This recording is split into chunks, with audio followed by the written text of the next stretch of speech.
Hi, நம்ம இன்னைக்கு முருங்கைக்காய் வச்சு டிஃப்ரெண்ட்டாக ஒரு கூட்டு பண்ண போகிறோம். அதுக்கு ஃபஸ்ட்டு முருங்கைக்காவை இந்த சைஸ் பீசஸாக கட் பண்ணிக்கோங்க. கொஞ்சம் முத்தின முருங்கைக்காய் அந்த மாதிரி இருந்துச்சுன்னா நீங்கள் இந்த மாதிரி ட்ரை பண்ணலாம். இல்லாட்டா நல்ல குண்டு முருங்கைக்காய் வந்துச்சுன்னா இந்த மாதிரி பண்ணுறது ஈஸியாக இருக்கும். இந்த மாதிரி முருங்கைக்காவை சின்ன சின்ன பீசஸாக கட் பண்ணி ஒரு ப்ரெஷர் குக்கரில் போட்டு கொஞ்சமாக தண்ணி ஊற்றி ஒரு விசில் வச்சு எடுத்துக்கோங்க. 1 கப் தண்ணி ஊற்றிக்கிறேன்.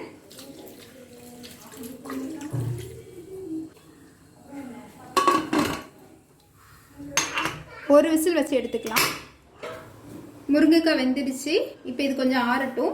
அதுக்குள்ளே நம்ம இதெல்லாம் அரைச்சி எடுத்துக்கலாம். தேங்காய், ஜீரகம், மஞ்சள் பொடி, கருவேப்பிலை, 2 பல் பூண்டு, 2 வத்தல், இவ்வளோ அரைச்சி எடுத்துக்கலாம். இப்போ பாருங்கள், இதை இந்த மாதிரி ஓப்பன் பண்ணிவிட்டு ஒரு ஸ்பூன் வச்சு எடுத்திங்கன்னா இது எல்லாமே வந்துடும்.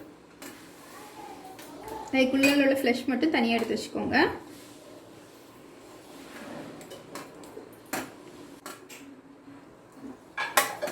இந்த மாதிரி இந்த ஃப்ளஷ் எல்லாத்தையும் தனியாக எடுத்து வச்சுக்கோங்க. எல்லா முருங்கைக்காலையும் உள்ள ஃப்ளஷ் எடுத்து வச்சுக்கோங்க.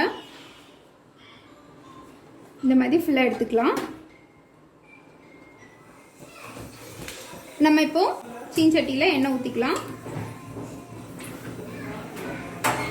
எண்ணெய் சூடானதும் கடுகு போட்டுக்கலாம்.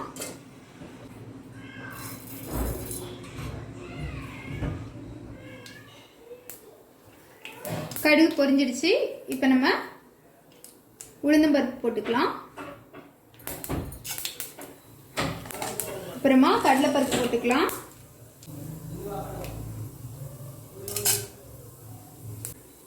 கருவேப்பிலை, ஒரு வத்தல், இவ்வளோ போட்டு தாளிச்சதுக்கு அப்புறம் நம்ம இந்த எடுத்து வச்சுக்கோம்ல முருங்கைக்காய், அதை சேர்த்துக்கலாம்.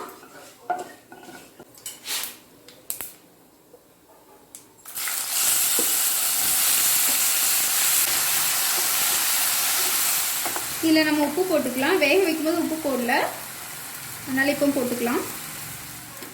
இப்போ நம்ம இதில் அரைச்சி வச்சு தேங்காய் போட்டுக்கலாம்.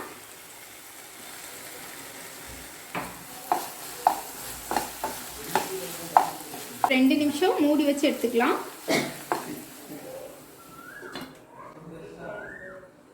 இந்த தேங்காயோட பச்சை ஸ்மெல் போகிற வரைக்கும் வச்சுட்டு நம்ம ஓப்பன் பண்ணிடலாம். முருங்கைக்காயில் நிறைய சத்து இருக்குது.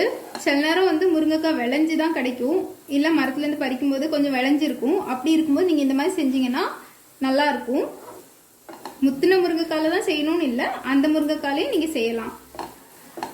அது அவியல்லையோ இல்லை சாம்பார்லேயோ இல்லை தீயலாட்டோ வச்சா ரொம்ப ஒன்றும் நல்லா இருக்காது. அது இந்த மாதிரி செஞ்சீங்கன்னா நல்லாயிருக்கும்.